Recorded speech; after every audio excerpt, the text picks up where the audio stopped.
Mean राशि बंधुगण आपणक घरे जड़े विश्वासघातक लुचि रही जी आपणक टंका धन एवं समस्त भौतिक संपत्ति को बंदी करी रखिछि।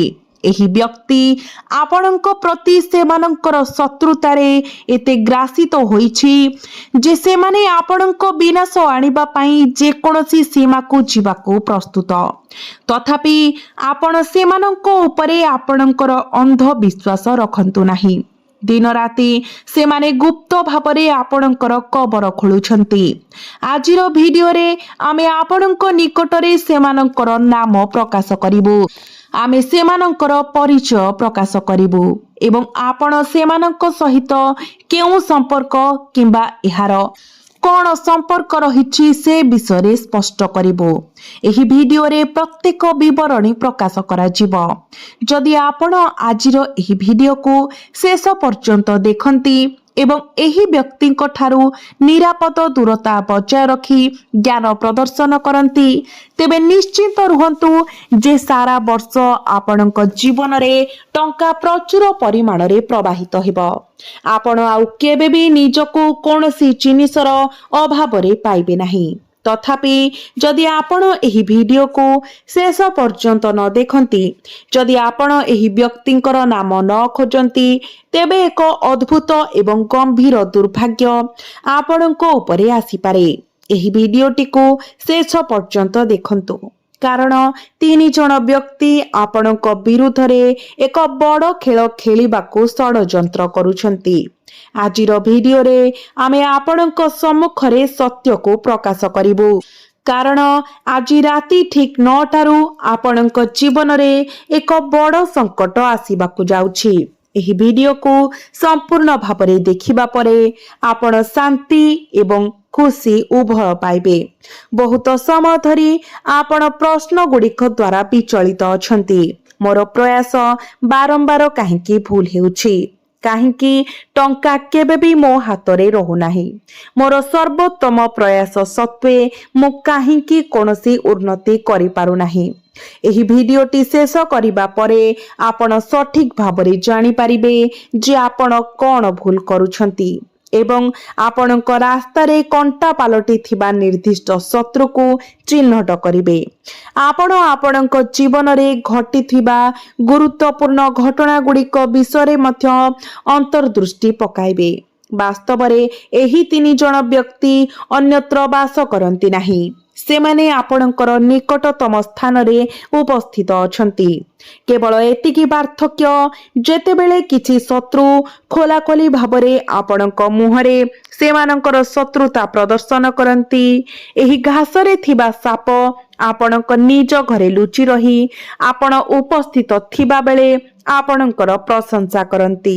तथापि आपणक पछपटे आपणको नष्ट करिबाकू समस्त प्रकारर प्रयास करंती। एथिरे आपणक विरुद्ध रे दूषित गुजब प्रसार करिबा, आपणको क्षति पहुंचाइबा पई गुप्त रीति रे लिप्त हेबा किंबा जे कोनोसी प्रकारे आपणको बदनाम करिबाकू चेष्टा करिबा अंतर्भुक्त हेउ। सेमाने कोनोसी काम रे विरत हेबे नाही। एही लोक माने सेमानंकर योजना रे कोनोसी प्रयास छाड़िबे नाही। एवं आजिर भिडियो रे मु आपणक सहित जो गुरुत्वपूर्ण सूचना बांटीबाकू जाउछि ताहा आपणक पई सुनिबा अत्यंत जरूरी। नचेत एही 3 जण व्यक्ति एकाठी काम करी आपणकर जीवन को एक जीवंत नर्क करी देबे। कारण यह सत्य किछि लोक आम पई अत्यंत भाग्यवान प्रमाणित हुअंती जो मानकर आम जीवन रे प्रवेश आमको अकल्पनीय उच्चता को नहीं जाए। एपरि व्यक्ति आपणक जीवन रे बहुत कम एवं बहुत दूर रे अछंती। आपणक चारि पाखरे थिबा अधिकांश लोक प्रकृत रे आपणक उपरे दुर्भाग्य आनुछंती एवं आपणक प्रयास को नष्ट करूछंती। एही 3 जण व्यक्ति किए परिचय पर्याय रे सेमानंकर नाम पूर्वरु प्रकाश पाइछि। मु आपणको सेमानंकर प्रत्येक विषय रे संपूर्ण विवरणी प्रदान करिबे। मु समस्तक सम्मुखरे सेमानंकर प्रकृत स्वरूप प्रकाश करिबी। मु केवल एतिकी अनुरोध करूछि जे आपण एही वीडियो को शेष पर्यंत देखंतु ଏହି ଭିଡିଓଟି କେବଳ ଆପଣଙ୍କ ପାଇଁ ତିଆରି କରାଯାଇଛି। ଯଦି ଆପଣ ମଧ୍ୟ ପ୍ରଭୁ ହନୁମାନଙ୍କର ପ୍ରକୃତ ଭକ୍ତ ତେବେ ଦୟାକରି ଭିଡିଓଟିକୁ ଲାଇକ୍ କରନ୍ତୁ ଏବଂ ସଚ୍ଚା ହୃଦୟରେ କମେଣ୍ଟ ବକ୍ସରେ 3 ଥର ଜୟ ବଜରଙ୍ଗବାଲି ନିଶ୍ଚୟ ଲେଖନ୍ତୁ। ଆପଣଙ୍କର କୌଣସି କାର୍ଯ୍ୟ ଅସମାପ୍ତ ରହିବ ନାହିଁ। ପର୍ଚ୍ଚାରେ ଉଲ୍ଲେଖ କରାଯାଇଥିବା 3 ଜଣଙ୍କର ନାମ ଶୁଣିଲେ ଆପଣଙ୍କ ଆଖିରେ ମଧ୍ୟ ଲୁହ ଆସିପାରେ, କିନ୍ତୁ ବର୍ତ୍ତମାନ ସମୟ ଆସିଛି ଭାବନାକୁ ପାସୋରି ଦେଇ ଭବିଷ୍ୟତ ଉପରେ ଧ୍ୟାନ ଦେବାର। କାରଣ ଯଦିଓ ଏହି ଲୋକମାନେ ପୃଷ୍ଠରେ ସମ୍ପୂର୍ଣ୍ଣ ନିର୍ଦ୍ଦୋଷ ଦେଖାଯାଇପାରନ୍ତି, ସେମାନେ ଗଭୀର ଭାବରେ ବିଷାକ୍ତ ସାପ। ଆପଣଙ୍କର ପତନ ଏବଂ ବିନାଶ ଆଣିବା ପାଇଁ ଦିନ ରାତି ଷଡ଼ଯନ୍ତ୍ର କରୁଛନ୍ତି। ଏମାନେ ଏପରି ବ୍ୟକ୍ତି ଯେଉଁମାନେ କଠିନ ପରିଶ୍ରମର କଥା ଆସିଲେ କେବେ ବି ଆପଣଙ୍କ ସହିତ ପ୍ରତିଯୋଗିତା କରିବାକୁ ଆଶା କରିପାରିବେ ନାହିଁ। ଫଳସ୍ୱରୂପ ସେମାନେ ଆପଣଙ୍କ ଟଙ୍କା, ସମ୍ପତ୍ତି ଏବଂ ଆପଣଙ୍କର ସମସ୍ତ ଭୌତିକ ସମ୍ପତ୍ତିକୁ ବନ୍ଧନ କରିବା କିମ୍ବା ଫ୍ରିଜ୍ କରିବା ପାଇଁ ବିଭିନ୍ନ ଅବୈଧ ଏବଂ ଗୁପ୍ତ ଅଭ୍ୟାସର ଆଶ୍ରୟ ନେଉଛନ୍ତି। ସେମାନେ ତୁମର ମୁଖ୍ୟ ପ୍ରବେଶ ଦ୍ୱାରରେ କଳା ଯାଦୁ କରିବାକୁ ଚାହୁଁଛନ୍ତି ଏବଂ ଜଣେ ତାନ୍ତ୍ରିକ ବାବା ସହିତ ମିଶି ତୁମର ଫଟୋରେ ମନ୍ତ୍ର ପକାଇବେ। ଏପରି ଲୋକମାନେ ତୁମର ଉପସ୍ଥିତିରେ ଅତ୍ୟନ୍ତ ନିର୍ଦ୍ଦୋଷତା ପ୍ରଦର୍ଶନ କରିବେ। ଏହି ପ୍ରତିଛବିକୁ ପ୍ରଦର୍ଶିତ କରିବେ ଯେ ସେମାନେ ହିଁ ପ୍ରକୃତରେ ତୁମ ପାଇଁ ଗୁରୁତ୍ୱପୂର୍ଣ୍ଣ। ସେମାନେ ଅନ୍ୟମାନଙ୍କ ବିଷୟରେ ଖରାପ କଥା କହିବେ, ସେମାନଙ୍କ ବିରୁଦ୍ଧରେ ତୁମକୁ ଉସ୍କାଇବେ ଏବଂ ତୁମକୁ ଏପରି ବିଶ୍ୱାସ କରିବାରୁ ପ୍ରବର୍ତ୍ତାଇବେ ଯେ ତୁମ ଜୀବନରେ ଆଉ କେହି ନାହାନ୍ତି। ସେମାନେ ହିଁ କେବଳ ତୁମର ଏକମାତ୍ର ସମର୍ଥନ ବ୍ୟବସ୍ଥା। ସେମାନେ ତୁମ ଭିତରେ ଏପରି ଭାବନା ସୃଷ୍ଟି କରିବାକୁ ଏବଂ ତୁମକୁ ତୁମର ନିଜ ପ୍ରିୟଜନଙ୍କ ବିରୁଦ୍ଧରେ ଉସ୍କାଇବାକୁ ସକ୍ଷମ। ତୁମେ ସେମାନଙ୍କ ମଧୁର କଥାର ଶିକାର ହେବା ଉଚିତ ନୁହେଁ। ସେମାନେ ତୁମକୁ ଭୁଲ ବାଟରେ ନେଇଯିବେ। ସାବଧାନ ରୁହ, କାରଣ ଏହି ଲୋକମାନେ ତୁମର ଶୁଭେଚ୍ଛୁ ନୁହନ୍ତି, ବରଂ ତୁମର ସବୁଠାରୁ ବଡ଼ ଶତ୍ରୁ। ଯେ ପର୍ଯ୍ୟନ୍ତ ସେମାନେ ତୁମ ପାଖରେ ରହିବେ ତୁମେ କେବେ ବି ଜୀବନରେ ଉନ୍ନତି କରିପାରିବ ନାହିଁ, କାରଣ ସେମାନଙ୍କର ଉପସ୍ଥିତି ଅଶୁଭ। ଯେଉଁଠାରେ ସେମାନଙ୍କର ପାଦ ପଡ଼ିବ ପ୍ରୟାସ ଭୁଲ ହେବ। ଯେଉଁଠାରେ ସେମାନେ ପାଦ ଥାପିବେ ଦୁଃଖ ଏବଂ ବିଳାପ ସେଠାକୁ ଆସିବ। ଏବଂ ତଥାପି ତୁମେ ଏପରି ବିପଦପୂର୍ଣ୍ଣ ବ୍ୟକ୍ତିମାନଙ୍କ ମଧ୍ୟରେ ରହୁଛ। ଫଳସ୍ୱରୂପ ତୁମର ଜୀବନ ଦିନକୁ ଦିନ ଏକ ଜୀବନ୍ତ ନର୍କରେ ପରିଣତ ହେଉଛି। କିନ୍ତୁ ଚିନ୍ତା କର ନାହିଁ କି ଭୟଭୀତ ହୁଅ ନାହିଁ, କାରଣ ଗୁରୁଜୀ ଏକ ଭବିଷ୍ୟବାଣୀ କରିଛନ୍ତି। ସେ ସେମାନଙ୍କର ନାମ ପ୍ରକାଶ କରିଛନ୍ତି। ସେମାନଙ୍କର ସମ୍ପୂର୍ଣ୍ଣ ପରିଚୟ ଏବଂ ବିବରଣୀ ଏବେ ପ୍ରକାଶ ପାଇଛି। ଯେଉଁ ମୁହୂର୍ତ୍ତ ପାଇଁ ତୁମେ ବର୍ଷ ବର୍ଷ ଧରି ଅପେକ୍ଷା କରିଥିଲ ଏବଂ ଆଗ୍ରହୀ, ତାହା ଶେଷରେ ଆସିଗଲା। ତୁମର ଜୀବନ ପୂର୍ବରୁ ଅଗଣିତ ସମସ୍ୟାରେ ଜର୍ଜରିତ ଥିଲା। ପିଲାଦିନରୁ ଆଜି ପର୍ଯ୍ୟନ୍ତ ତୁମେ ସରଳତମ ଜିନିଷ ପାଇଁ ମଧ୍ୟ ଆଗ୍ରହୀ ହୋଇଛ। ତୁମକୁ ବାରମ୍ବାର ତୁମର ଇଚ୍ଛାକୁ ଦମନ କରିବାକୁ ପଡ଼ିଛି ଏବଂ ବର୍ତ୍ତମାନ ତୁମର ଯୌବନର ପ୍ରଥମ ଦିନରେ ମଧ୍ୟ ଏହି ଲୋକମାନେ ତୁମକୁ ଶାନ୍ତିରେ ରହିବାକୁ ମନା କରୁଛନ୍ତି। ତଥାପି ଭୟ କର ନାହିଁ। ସେମାନଙ୍କର ତାନ୍ତ୍ରିକ ରୀତିନୀତିର ପ୍ରଭାବ ଆଖି ପିଛୁଳାକେ ଅଦୃଶ୍ୟ ହୋଇଯିବ। ତୁମକୁ କେବଳ ପ୍ରଭୁ ହନୁମାନଙ୍କର କିଛି ନିର୍ଦ୍ଦେଶ ପାଳନ କରିବାକୁ ପଡ଼ିବ ଏବଂ କିଛି ଜରୁରୀ ପ୍ରତିକାର କରିବାକୁ ପଡ଼ିବ। ସମସ୍ତ ବିବରଣୀ ଖୁବ୍ ଶୀଘ୍ର ତୁମକୁ ପ୍ରକାଶ କରାଯିବ। ତୁମର ନିଜ ଘରେ ଜଣେ ବିଶ୍ୱାସଘାତକ ଲୁଚି ରହିଛି। ଯଦି ତୁମେ ଏହି ବ୍ୟକ୍ତି ଠାରୁ ନିଜକୁ ମୁକ୍ତ କରିବାକୁ ଚାହୁଁଛ ତେବେ ତୁମକୁ ଏହି ଭିଡିଓକୁ ଶେଷ ପର୍ଯ୍ୟନ୍ତ ଦେଖିବାକୁ ପଡ଼ିବ। ତୁମର ଜୀବନ ମଧ୍ୟ ନିରାଶାର ଗଭୀରତାରୁ ସଫଳତାର ଶୀର୍ଷକୁ ଉଠିବ। ତୁମେ ବର୍ତ୍ତମାନ ତୁମ ଜୀବନକୁ କଷ୍ଟ ଦେଉଥିବା ସମସ୍ତ ଦୁଃଖ, ଯନ୍ତ୍ରଣା ଏବଂ କଷ୍ଟର ସମାଧାନ ପାଇବ। ଏହି 3 ଦିନ ଏହି 3 ଜଣ ବ୍ୟକ୍ତି ପ୍ରକୃତରେ କିଏ? ଆଜିର ଭିଡିଓରେ ମୁଁ ଆପଣଙ୍କୁ ସମସ୍ତ ସମ୍ପୂର୍ଣ୍ଣ ସୂଚନା ପ୍ରଦାନ କରିବି। ମୁଁ ତୁମକୁ କିଛି ଦେବାକୁ ଆସିଛି, ପ୍ରତ୍ୟେକ ବିବରଣୀକୁ ସମ୍ପୂର୍ଣ୍ଣ ସ୍ପଷ୍ଟତା ସହିତ ବୁଝାଇବା ପାଇଁ। ସମସ୍ତଙ୍କୁ ଏହା ପ୍ରସାରଣ କରିବାକୁ ଭୁଲନ୍ତୁ ନାହିଁ। ନୂତନ ବର୍ଷର ପ୍ରଭାତ ହେବା ପରଠାରୁ ଆମେ ଏକ ଅଦ୍ଭୁତ ପଦ୍ଧତି ଦେଖିଛୁ। କାମ ହଠାତ୍ ସମାପ୍ତ ହୁଏ, କେବଳ ପରବର୍ତ୍ତୀ ମୁହୂର୍ତ୍ତରେ ଭାଙ୍ଗି ପଡ଼େ। ତୁମ ମୁହଁରେ ହସ ଦେଖାଯିବା ପରି ଅନ୍ୟ ଏକ ଭାଗରୁ ତୁରନ୍ତ ଖରାପ ଖବର ଆସିଥାଏ। କାହିଁକି ଏହି ଆନନ୍ଦ ଏବଂ ଦୁଃଖର ହଠାତ୍ ଲହରୀ ବାରମ୍ବାର ଘଟୁଛି? କାରଣ କିଛି ବ୍ୟକ୍ତି ଅଛନ୍ତି ଯେଉଁମାନେ ନିରନ୍ତର ଭାବରେ ଏବଂ ଦୂଷିତ ଭାବରେ ତୁମକୁ ପିଛା କରୁଛନ୍ତି। ଏହି ଲୋକମାନେ ତୁମକୁ ଶାନ୍ତିରେ ରହିବାକୁ ଦେବେ ନାହିଁ। ସେମାନଙ୍କର ରୀତିନୀତି ଏବଂ ଗୁପ୍ତ ଅଭ୍ୟାସ ଦ୍ୱାରା ସେମାନେ ତୁମ ଉପରେ ଏତେ ଗମ୍ଭୀର ମାନସିକ ଯନ୍ତ୍ରଣା ଦେବେ ଯେ ତୁମେ ନିଜ ହାତରେ ତୁମର ନିଜ ଟଙ୍କା ନଷ୍ଟ କରିବ। ତୁମେ ତୁମର ଘର ଏବଂ ପରିବାର ଉପରେ ବିନାଶ ଆଣିବ ଏବଂ ସେମାନେ ଆନନ୍ଦ କରିବେ, ସେମାନେ ଖୁସି ହେବେ, କାରଣ ତୁମର ବିନାଶ ହେଉଛି ସେମାନଙ୍କର ଖୁସିର ମୂଳ। ଯଦି ତୁମେ ନିଜକୁ ଏବଂ ତୁମର ପରିବାରକୁ ଏହି ବ୍ୟକ୍ତିମାନଙ୍କ ଠାରୁ ରକ୍ଷା କରିବାକୁ ଚାହୁଁଛ, ତେବେ ତୁମକୁ କିଛି ସତର୍କତା ପାଳନ କରିବାକୁ ପଡ଼ିବ। ତୁମେ ଗୁରୁଙ୍କ ପରାମର୍ଶକୁ ପାଳନ କରିବା ଉଚିତ। ଏହି ଜିନିଷ ଗୁଡ଼ିକ ତୁମ ସହିତ କାହିଁକି ଘଟୁଛି ତାହା ଉପରେ ଧ୍ୟାନ ଦେବା ଉଚିତ। ମୁଁ ତୁମକୁ ପ୍ରତ୍ୟେକ ବିବରଣୀ ପ୍ରକାଶ କରିବାକୁ ଯାଉଛି। ଯଦି ତୁମେ ଏହି ଭିଡିଓ ସହିତ ଶେଷ ପର୍ଯ୍ୟନ୍ତ ରହିବ, ତେବେ ତୁମଠାରୁ ଅଧିକ ଭାଗ୍ୟବାନ ଆଉ କେହି ହେବ ନାହିଁ। ତଥାପି ତୁମେ ଯଦି ଭିଡିଓଟିକୁ ସ୍କିପ୍ କର, ଭିଡିଓଟିକୁ ଅଧାରୁ ଛାଡ଼ି ଚାଲିଯାଅ, ତେବେ ଏହା ବୁଝ ତୁମେ ନିଜ ହାତରେ ଦାରିଦ୍ର୍ୟ ଏବଂ ଦୁର୍ଭାଗ୍ୟକୁ ତୁମ ଜୀବନକୁ ନିମନ୍ତ୍ରଣ କରିବ। ଅତୀତକୁ ବିଦାୟ ହେବାକୁ ଦିଅ। ଏପର୍ଯ୍ୟନ୍ତ ଯାହା ଘଟିଛି ଆମେ ପଛରେ ପକାଇଦେବୁ, କିନ୍ତୁ ବର୍ତ୍ତମାନ ଆମେ ଏକ ନିଷ୍ପତ୍ତି ନେବାକୁ ଯାଉଛୁ, ଆମ ଜୀବନ ପାଇଁ ସର୍ବୋଚ୍ଚ ଗୁରୁତ୍ୱପୂର୍ଣ୍ଣ ନିଷ୍ପତ୍ତି। ଯାହା ଆଜି ନୁହେଁ ତାହା ବହୁତ ବିଳମ୍ବ ହେବ। ତୁମେ ନିଜକୁ କହିବା ଉଚିତ, ଈଶ୍ୱରଙ୍କ ସମ୍ମୁଖରେ ବସି ଘୋଷଣା କରିବା ଉଚିତ, ଏବେ ମୋ ପାଖକୁ ଏକ ପ୍ରଚୁର ଧନ ଆସୁଛି।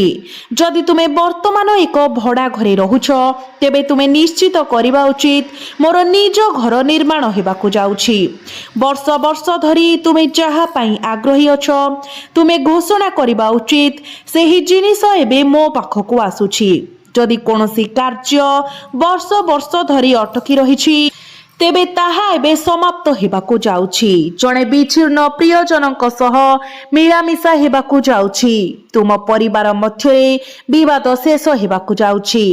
ତୁମେ ନିଜକୁ ଏହି ଗମ୍ଭୀର ପ୍ରତିଜ୍ଞା କରିବାକୁ ପଡ଼ିବ ଏବଂ ତୁମକୁ ଏହା ଈଶ୍ୱରଙ୍କ ଉପସ୍ଥିତିରେ କରିବାକୁ ପଡ଼ିବ। ଏହାକୁ ଦୃଢ଼ ଭାବରେ ମନେ ରଖ।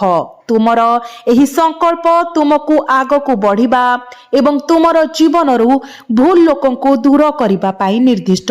କେବଳ ଏହା ମନେ ରଖ, ତୁମର ନିଜ ଘର ଭିତରେ ଥିବା ବିଶ୍ୱାସଘାତକମାନେ ଲୁଚି ରହିଛନ୍ତି। ସେମାନେ ଗୁପ୍ତ ଶତ୍ରୁ। ସେମାନେ କେବେ ବି ତୁମକୁ ଖୋଲାଖୋଲି ଭାବରେ ପ୍ରକାଶ କରିବେ ନାହିଁ। ତଥାପି ଯଦି ତୁମର ଭାଗ୍ୟ ଉଜ୍ଜଳ ହୁଏ, ଯଦି ଭାଗ୍ୟ ତୁମକୁ ଅନୁଗ୍ରହ କରେ ଏବଂ ତୁମେ ଦେବୀ ଲକ୍ଷ୍ମୀଙ୍କର କୃପା ପାଅ, ତେବେ କୌଣସି ତନ୍ତ୍ର ମନ୍ତ୍ର କିମ୍ବା କୌଣସି ପ୍ରକାରର ଯାଦୁବିଦ୍ୟା ତୁମ ମୁଣ୍ଡର ଗୋଟିଏ କେଶକୁ ମଧ୍ୟ କ୍ଷତି କରିପାରିବ ନାହିଁ। ଏହି ସତ୍ୟକୁ ଦୃଢ଼ ଭାବରେ ମନେ ରଖ। ଅପାର ଧନ ଏବଂ ଭାଗ୍ୟ ତୁମ ପାଖକୁ ଆସୁଛି। ତଥାପି ତୁମେ ଏପରି କୌଣସି ଭୁଲ ନ କରିବା ପାଇଁ ସତର୍କ ରହିବା ଉଚିତ, ଯାହା ଏହି ଧନ ଏବଂ ମାତା ଲକ୍ଷ୍ମୀଙ୍କର କୃପା ପୁଣି ଥରେ ତୁମ ଘର ଫେରାଇ ନେବ। ତେଣୁ କିଛି ବିଷୟ ପ୍ରତି ବିଶେଷ ଧ୍ୟାନ ଦିଅ, ଯାହା ମୁଁ ତୁମକୁ ପ୍ରକାଶ କରିବାକୁ ଯାଉଛି। ଏହି 3 ଜଣ ବ୍ୟକ୍ତି ଏତେ ବିପଦପୂର୍ଣ୍ଣ ଯେ ସେମାନେ ତୁମକୁ ସେମାନଙ୍କ ପଥରୁ ହଟାଇବା ପାଇଁ ଯେକୌଣସି ସୀମାକୁ ଯିବେ। ତୁମ ଆଖିରୁ ଝରୁଥିବା ଲୁହ ମଧ୍ୟ ସେମାନଙ୍କ ହୃଦୟକୁ ନରମ କରିପାରିବ ନାହିଁ, କାରଣ ସେମାନେ ପଥର ପାଲଟି ଯାଇଛନ୍ତି। କେବଳ ସେମାନଙ୍କ ନାମ ଶୁଣିବା ଦ୍ୱାରା ତୁମ ଆଖିରୁ ଅନିୟନ୍ତ୍ରିତ ଭାବରେ ଲୁହ ବୋହିବ। ତଥାପି ଈଶ୍ୱର ଏବେ ତୁମ ଜୀବନରେ ଏପରି ଏକ ବିରାଟ ପରିବର୍ତ୍ତନ ଆଣିଛନ୍ତି, କାରଣ ତୁମର ପରୀକ୍ଷାର ସମୟ ଶେଷ ହୋଇଯାଇଛି। ବର୍ତ୍ତମାନ ତୁମର ସଫଳତା ତୁମ ପାଖରେ ପହଞ୍ଚିବାରେ କୌଣସି ବାଧା ସୃଷ୍ଟି କରିପାରିବ ନାହିଁ। ଠିକ୍ ଏହି କାରଣରୁ ଦିବ୍ୟ ଶକ୍ତି ନିଜେ ଏହି ବ୍ୟକ୍ତିମାନଙ୍କୁ ମୁକ୍ତ କରୁଛନ୍ତି। ଏହି ଭିଡିଓ ମାଧ୍ୟମରେ ତୁମେ ସେମାନଙ୍କର ନାମ ଆବିଷ୍କାର କରିବ ଏବଂ ଶେଷରେ ଅନୁଭବ କରିବ ଯେ ସେହି ଲୋକମାନେ କିଏ, ଯେଉଁମାନେ ତୁମକୁ ବର୍ଷ ବର୍ଷ ଧରି ଟଙ୍କା ସଞ୍ଚୟ କରିବା କିମ୍ବା କୌଣସି ପ୍ରଗତି କରିବାରୁ ବାଧା ଦେଇଛନ୍ତି। ଏହା ମନେ ରଖ, ଶେଷ ପର୍ଯ୍ୟନ୍ତ ଏହି ଭିଡିଓ ଦେଖିବା ପରେ ତୁମର ଜୀବନର ସମସ୍ତ ଅସୁବିଧା ଉଭେଇଯିବ। ତୁମେ ଯାହା ଉପରେ ଦୃଷ୍ଟି ରଖିଛ ତାହା ତୁମର ହୋଇଯିବ। ତୁମେ ଯାହା ଇଚ୍ଛା କର ତାହା ପାଇବ। ତୁମର ଟଙ୍କା, ସମ୍ପତ୍ତି ଏବଂ ସମ୍ପତ୍ତିର ପ୍ରବାହକୁ କେହି ବାଧା ଦେଇପାରିବେ ନାହିଁ। ତୁମେ କଳ୍ପନା କରିପାରୁଥିବା ସର୍ବୋତ୍ତମ ଆନନ୍ଦ ତୁମର ଦ୍ୱାରରେ ଠକ୍ ଠକ୍ କରି ଆସିବ। ବର୍ଷ ବର୍ଷ ଧରି ତୁମେ ଯେଉଁ ଜିନିଷ ପାଇଁ ଏତେ ଆଗ୍ରହୀ ହୋଇଥିଲ, ଶେଷରେ ତାହା ତୁମର ହେବ। କେବଳ ଏହି ଭିଡିଓକୁ ଶେଷ ପର୍ଯ୍ୟନ୍ତ ଦେଖନ୍ତୁ। ସମସ୍ତ ଗ୍ରହ ଏବଂ ନକ୍ଷତ୍ର ତୁମର ପକ୍ଷରେ ସମାନ ହୋଇଯିବେ ଏବଂ ତାପରେ ତୁମ ଜୀବନରେ ଏକ ନୂତନ ଅଧ୍ୟାୟ ଆରମ୍ଭ ହେବ, ଯାହାକୁ ତୁମେ ବର୍ଷ ବର୍ଷ ଧରି ଅପେକ୍ଷା କରିଛ। ଏହି ଭିଡିଓରେ ଆହୁରି ଆଗକୁ ଆମେ କିଛି ଅତ୍ୟନ୍ତ ଗୁରୁତ୍ୱପୂର୍ଣ୍ଣ ଭବିଷ୍ୟବାଣୀ କରିବାକୁ ଯାଉଛୁ। ତିନୋଟି ପ୍ରମୁଖ ଭବିଷ୍ୟବାଣୀ। ସଠିକ ଭାବରେ ଏହାକୁ ଶେଷ ପର୍ଯ୍ୟନ୍ତ ଦେଖନ୍ତୁ।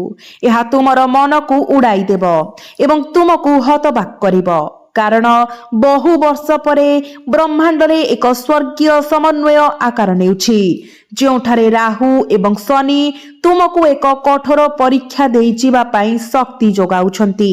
ତଥାପି ରାହୁ ଏବଂ ଶନି ତୁମର ଶତ୍ରୁମାନଙ୍କୁ ମଧ୍ୟ ପ୍ରକାଶ କରିବେ।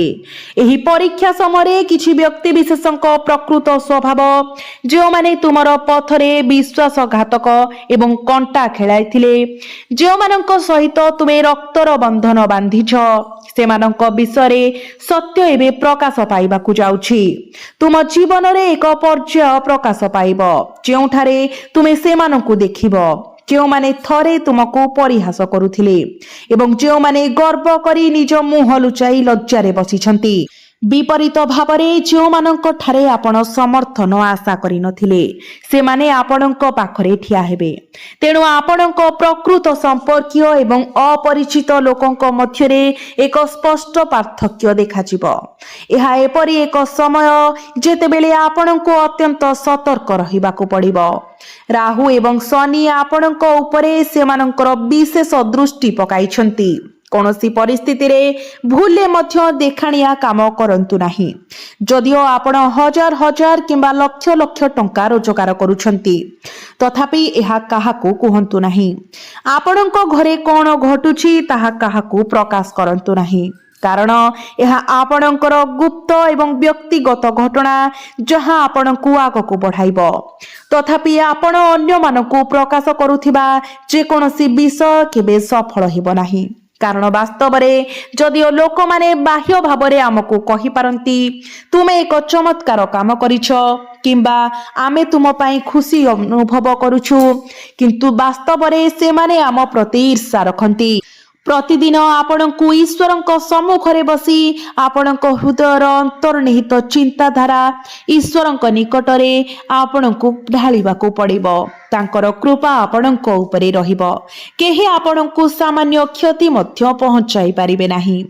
ଆଗକୁ ବଢ଼ିବା ସମୟରେ ଏହାକୁ ମନେ ରଖନ୍ତୁ। ମୁଁ ଏବେ ତୁମକୁ ସେହି ତିନୋଟି ଗୁପ୍ତ ଶତ୍ରୁଙ୍କ ନାମ ପ୍ରକାଶ କରିବି। ମୁଁ ତୁମକୁ ଏହା ପ୍ରକାଶ ନ କରିବା ପର୍ଯ୍ୟନ୍ତ ବିଶ୍ରାମ ନେବି ନାହିଁ। ଏବଂ ଏହି ଶତ୍ରୁମାନେ ସେମାନେ ତୁଚ୍ଛ ନୁହନ୍ତି। ସେମାନଙ୍କର ସମ୍ପୃକ୍ତି ଏବେ ଅନ୍ଧକାର କଳା ପର୍ଯ୍ୟନ୍ତ ବିସ୍ତାରିତ ହୋଇଛି। ସେମାନେ ଏବେ ତୁମର ଜୀବନ ନେବାକୁ ବସିଛନ୍ତି। ଯଦି ତୁମେ ଆଜି ସେମାନଙ୍କୁ ଚିହ୍ନଟ ନ କର, ତେବେ ତୁମେ ସବୁ କିଛି, ତୁମର ଟଙ୍କା, ତୁମର ଧନ ଏବଂ ତୁମର ସମସ୍ତ ସମ୍ପତ୍ତି ହରାଇବାକୁ ଛିଡ଼ା ହେବ। ଏହି ସତ୍ୟକୁ ଦୃଢ଼ ଭାବରେ ମନେ ରଖ। ତୁମେ କୌଣସି ବୈଧ କାରଣ ବିନା ଏହି ଲୋକମାନଙ୍କ ପ୍ରତି ଅନ୍ଧ ଭାବରେ ନିଜକୁ ଉତ୍ସର୍ଗ କରୁଛ। ତୁମେ ସେମାନଙ୍କୁ ତୁମର ଆତ୍ମୀୟ ବୋଲି ଭାବୁଛ। ତୁମେ ସେମାନଙ୍କୁ ତୁମର ନିକଟତମ ବିଶ୍ୱାସ ପାତ୍ର ବୋଲି ଭାବୁଛ। ତଥାପି ଏହି ଭୁଲ ତୁମକୁ ଜୀବନ ବ୍ୟାପୀ ଦୁଃଖ ଦେବା ପାଇଁ ନିର୍ଦ୍ଦିଷ୍ଟ। ତେଣୁ ସେମାନଙ୍କର ପରିଚୟ ଖୋଜିବା ପାଇଁ ଭିଡିଓଟିକୁ ଶେଷ ପର୍ଯ୍ୟନ୍ତ ଦେଖନ୍ତୁ। ଏହାର ତୁମର ରକ୍ତକୁ ଥଣ୍ଡା କରିଦେବ, ତୁମର ମନ ଏବଂ ହୃଦୟ କାମ କରିବା ବନ୍ଦ କରିଦେବ, କାରଣ ସତରେ ଏହା ହିଁ ବିଶ୍ୱାସଘାତକର ପ୍ରକୃତି। ଯିଏ ଆଘାତ ଦିଏ ସେ ସର୍ବଦା ତୁମର ନିକଟତମ ବ୍ୟକ୍ତି, ଯାହାକୁ ତୁମେ ନିଜର ବୋଲି ଭାବୁଛ, ଏବଂ ଏହି ବ୍ୟକ୍ତି ଜଣେ ସ୍ମାରକୀ ବିଶ୍ୱାସଘାତକ। ସେ ଏକ ଲିମ୍ବ ଗଛ ପରି। ତୁମେ ଏହାକୁ ଦହି ସହିତ ପୋଷଣ କର କିମ୍ବା କ୍ଷୀରରେ ବୁଡ଼ାଅ। ଏହା କେବେ ବି ଏହାର ଅନ୍ତର୍ନିହିତ ତିକ୍ତତା ଛାଡ଼ିବ ନାହିଁ। ସେହିପରି ଜଣେ ବିଶ୍ୱାସଘାତକ ଆପଣଙ୍କ ମୁହଁରେ ମିଠା ଦେଖାଇପାରେ, କିନ୍ତୁ ସେ କେବେ ବି ତାର ବିଶ୍ୱାସଘାତକ ଉପାୟ ପରିତ୍ୟାଗ କରିବ ନାହିଁ। ଆପଣଙ୍କ ଦୈନନ୍ଦିନ ଜୀବନରେ ଆପଣ ସାଧାରଣତଃ ପ୍ରତ୍ୟେକ ପଦକ୍ଷେପ ବହୁତ ଚିନ୍ତା କରି ନିଅନ୍ତି। ଯଦି ଆପଣ କିଛି କିଣିବାକୁ ଚାହାନ୍ତି, ତେବେ ଆପଣ ତାହା କରିବା ପୂର୍ବରୁ ଅନେକ ଲୋକଙ୍କ ମତାମତକୁ ତୁଳନା କରନ୍ତି। ଯଦି ଆପଣ କୌଣସି କାର୍ଯ୍ୟ ହାତକୁ ନିଅନ୍ତି, ତେବେ ଆପଣ ନିରନ୍ତର ଚିନ୍ତା କରନ୍ତି, ଏହି ବ୍ୟକ୍ତି କ'ଣ କହିବ, ସେହି ବ୍ୟକ୍ତି କ'ଣ କହିବ। ଏହିପରି ଭାବରେ ଆପଣ ନିଜକୁ ସମ୍ପର୍କ ଏବଂ ସାମାଜିକ ସମ୍ପର୍କର ଜଟିଳତାରେ ଗଭୀର ଭାବରେ ଫସି ରହିଥିବା ପାଆନ୍ତି। ତଥାପି ଆଜିର ଭିଡିଓରେ ଆପଣଙ୍କର ସମସ୍ତ ଦ୍ୱନ୍ଦ୍ୱ ଏବଂ ଜଟିଳତା ସମାଧାନ ହେବାକୁ ଯାଉଛି। ଆପଣ ଏପରି ଜଣେ ବ୍ୟକ୍ତି ଯିଏ ଅନ୍ୟମାନଙ୍କ ଖୁସି ପାଇଁ ସ୍ୱେଚ୍ଛାକୃତ ଭାବରେ ନିଜର ଖୁସିକୁ ବଳିଦାନ ଦିଅନ୍ତି। ଯଦିଓ ଆପଣ ସର୍ବସାଧାରଣରେ ଏକ ବିସ୍ତୃତ ହସ ପିନ୍ଧି ପାରନ୍ତି ଏବଂ ଦାବି କରିପାରନ୍ତି ଯେ ଆପଣଙ୍କ ଜୀବନରେ ସବୁକିଛି ଆଶ୍ଚର୍ଯ୍ୟଜନକ ଭାବରେ ଚାଲିଛି, କେବଳ ଆପଣ ପ୍ରକୃତରେ ଜାଣନ୍ତି ଯେ ଆପଣ ସହ୍ୟ କରୁଥିବା କଷ୍ଟକର ସଂଘର୍ଷ ଦିନରାତି ଆପଣଙ୍କର ମନକୁ କେତେ ଚିନ୍ତା ଘାରିଥାଏ। କାଲି କ'ଣ ହେବ ସେ ବିଷୟରେ ଆପଣ କେତେ ଗଭୀର ଭାବରେ ଚିନ୍ତିତ ହୁଅନ୍ତି। ଏହା ଆପଣଙ୍କ ଜୀବନର ସର୍ବୋତ୍ତମ ସତ୍ୟ, ଯାହାକୁ ଆପଣ ଦୁନିଆ ଠାରୁ ଲୁଚେଇ ରଖନ୍ତି। ଯଦି ଏହା ତୁମର ମନକୁ ଆକର୍ଷିତ କରେ, ଯଦି ଏହା ବାସ୍ତବରେ ସତ୍ୟ, ତେବେ ଦୟାକରି ତଳେ ଥିବା କମେଣ୍ଟ ବକ୍ସରେ ନିଶ୍ଚିତ କୁହନ୍ତୁ, ଏହା ସମ୍ପୂର୍ଣ୍ଣ ସତ୍ୟ। ତୁମେ ମୋ ହୃଦୟର ଭାବନାକୁ ପ୍ରକୃତରେ ପ୍ରକାଶ କରିଛ। ଏବେ ଏହି ଭିଡିଓରେ ମୁଁ ତୁମକୁ ସେହି 3 ଜଣଙ୍କର ନାମ ପ୍ରକାଶ କରିବି, ଯେଉଁମାନେ ତୁମର ଜୀବନର ସମ୍ପୂର୍ଣ୍ଣ ନଷ୍ଟ କରିବାକୁ ଚେଷ୍ଟା କରୁଛନ୍ତି।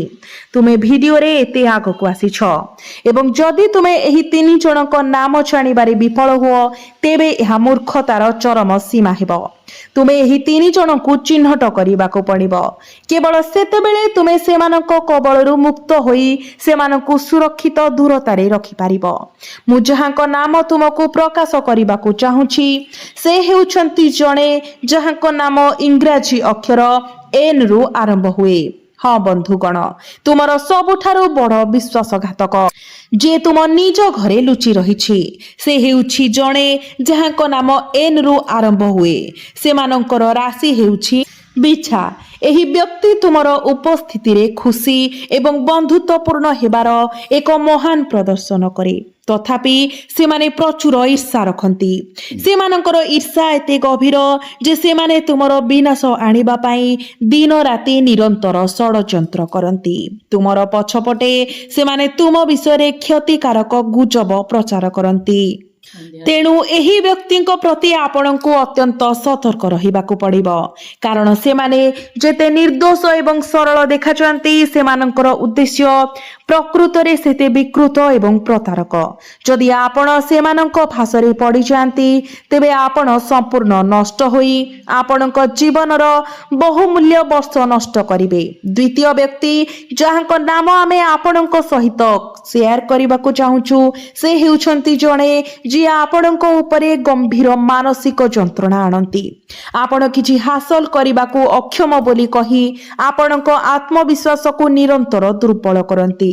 ସେମାନେ ଆପଣଙ୍କ ମନକୁ ସନ୍ଦେହରେ ପୂର୍ଣ୍ଣ କରନ୍ତି, ପଚାରନ୍ତି ତୁମେ ସେହି କାର୍ଯ୍ୟ ମଧ୍ୟ ପରିଚାଳନା କରିପାରିଲ ନାହିଁ, ତୁମେ ଭବିଷ୍ୟତରେ ସଫଳ ହେବ ବୋଲି କେମିତି ଭାବୁଛ, କିମ୍ବା ଏହା କ'ଣ ହେବ, ତୁମେ ତୁମର ସମସ୍ତ ଟଙ୍କା ହରାଇବ। ସେମାନେ ଅଗଣିତ ଭାବରେ ତୁମର ମନୋବଳକୁ ଭାଙ୍ଗିବାକୁ ଚେଷ୍ଟା କରନ୍ତି। ଏହି ବ୍ୟକ୍ତିଙ୍କ ନାମ ଇଂରାଜୀ ଅକ୍ଷର R ରୁ ଆରମ୍ଭ ହୁଏ। ସତର୍କ ରୁହନ୍ତୁ, R ନାମ ଥିବା ଯେକୌଣସି ବ୍ୟକ୍ତି ଆପଣଙ୍କର ଜୀବନ ଏବଂ ମଙ୍ଗଳ ପାଇଁ ସମ୍ଭାବ୍ୟ ବିପଦ ସୃଷ୍ଟି କରେ।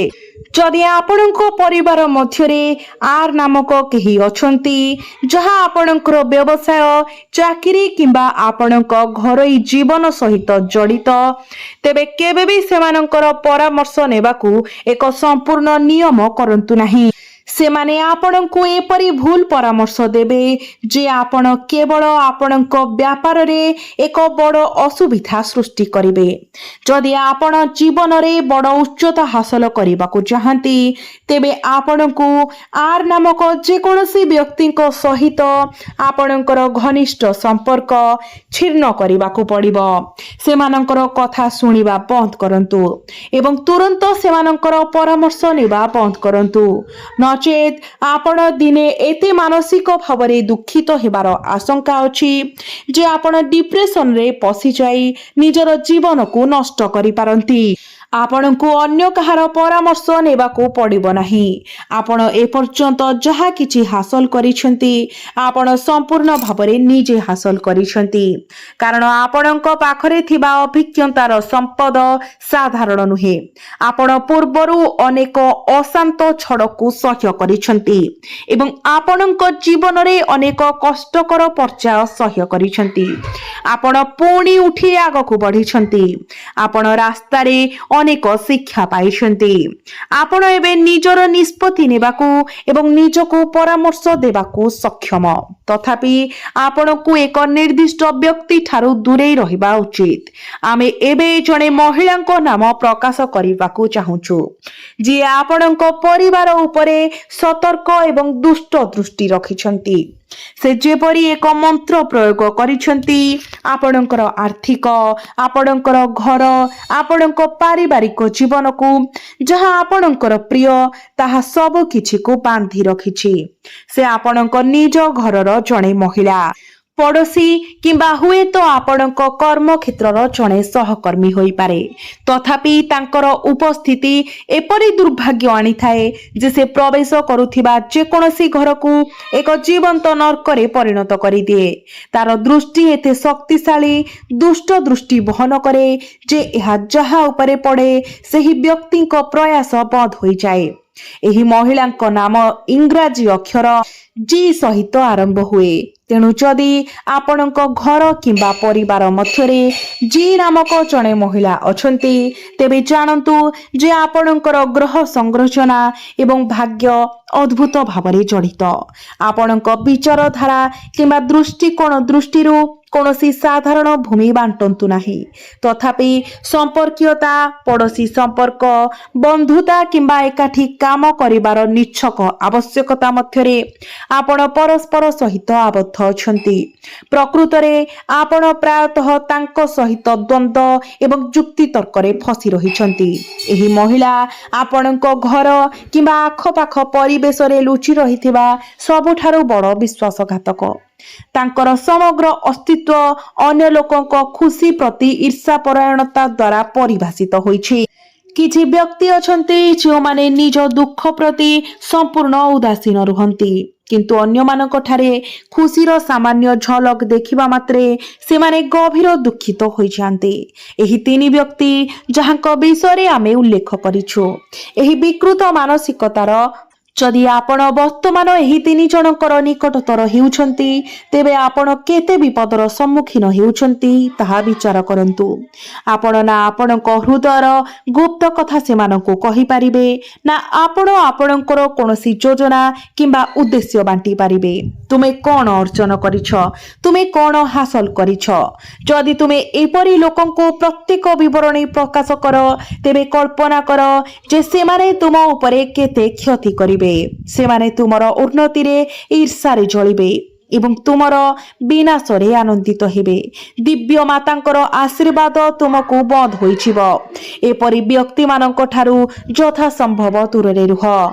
तथापि जदि तुमे निजको समस्त प्रकारर तंत्र मंत्र एवं गुप्त विधि रक्षा करने को चाहुछ तेबे निश्चित कर जे तुमर घर को प्रतिदिन सफा एवं परिष्कार रखिबा पाई, कारण जोठारे स्वच्छता थाए सेठारे देवी माँ स्वयं वास करती, माता लक्ष्मी वास करती। सेठारु धन केबे भी चली जाए नहीं, सम्मान केबे भी ह्रास पाए नहीं। तुमर टंका तुम घरे सुरक्षित भावरे रहे एवं तुमर शत्रु माने मध्य दूर को चली जाती। तो बंधु माने चेष्टा करंतु निजर घर को सर्वदा परिष्कार परिच्छन्न रखिबा पाई एवं देवादेवी मानकर उद्देश्य रे पूजा पाठ पाई निजर किछि समय देबा।